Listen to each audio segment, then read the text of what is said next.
Hello mga kakarpentero. Gagawa po tayo ng baluster mga kakarpentero. Ayan o. Magtuturno tayo mga kakarpentero. Ayan. Gagamit po tayo ng dalawang likop mga kakarpentero. Ayan. Ayan lang po yung gagamitin natin. Dalawang likop lang po. Ayan. Sasalpak na natin yung tuturnuhin natin na pang baluster mga kakarpentero. Bale, 6 po na baluster yung kailanganin natin kasi nagkulang po yung in-install natin na balusters mga kakarpentero. Ayan, bale mili na po yung ihahalo natin mga kakarpentero.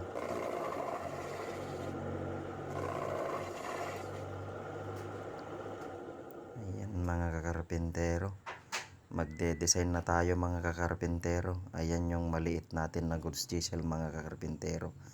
Ayan lang yung gagamitin natin mga kakarpentero. Ayan.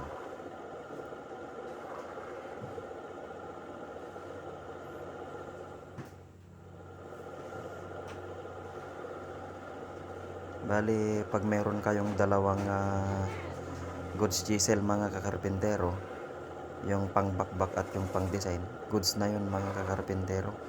Hindi na kailangan na marami pang gamit yung gagamitin natin. Basta meron yung pang bakbak at saka yung pang design, okay na yan mga kakarpentero. Basta ang gagawin nyo, yung wag lang masyadong ipakain ng gusto para hindi masisira yung natin, tinuturno natin.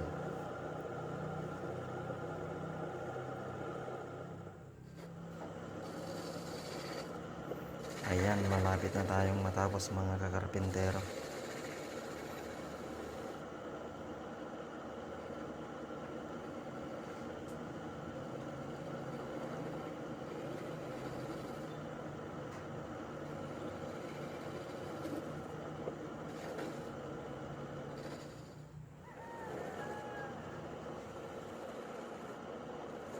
Ayan, patapos na tayo mga kakarpentero.